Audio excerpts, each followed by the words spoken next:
Olá pessoal, nesta aula veremos a contribuição da teoria da Gestalt para o entendimento da aprendizagem.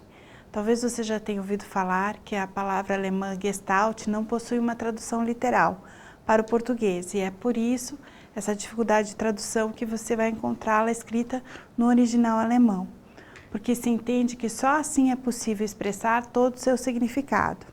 Então Gestalt, essa palavra alemã, sem tradução exata em português, se refere a um processo de dar forma, de configurar o que é exposto ao olhar, o que é colocado diante dos olhos.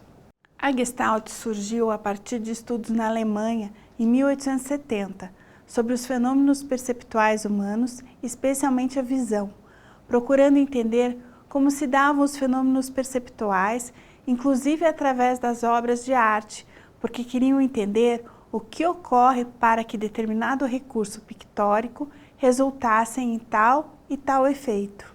Entenda que esta doutrina traz em si a concepção de que não se pode conhecer o todo através das partes, e sim as partes por meio do conjunto.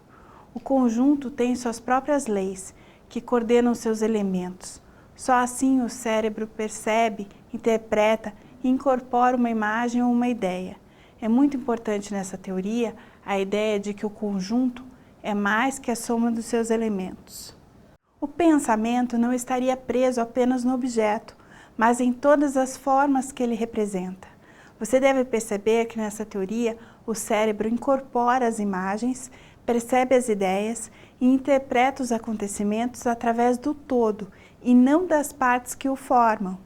Como contribuição para o entendimento da aprendizagem, você pode considerar que o conhecimento dos objetos se faz por meio dos processos de percepção do cérebro que foram elaborados as leis da Gestalt.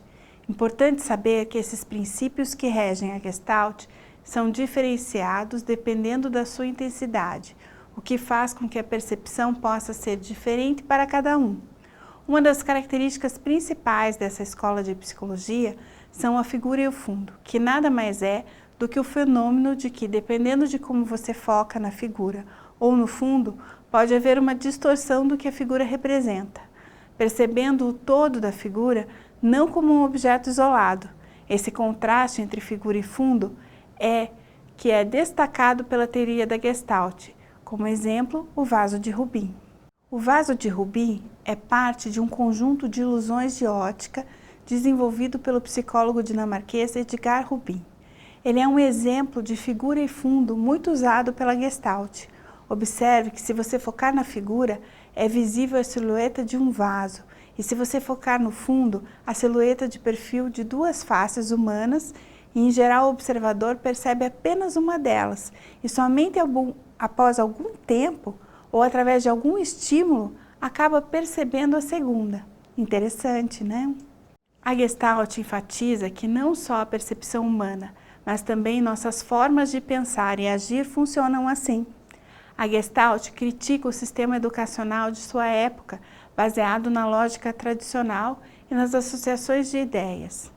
Você deve entender que para essa teoria, a verdade consiste em determinar a estrutura total de experiência e não captá-la por sensações e percepções singulares, associadas.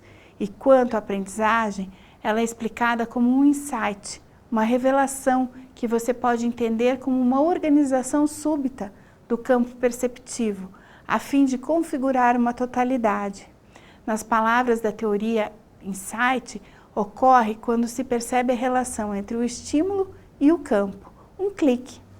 Então, para concluir, segundo essa teoria, caberia à educação planejar e organizar os estímulos de uma maneira que facilite o processo perceptivo.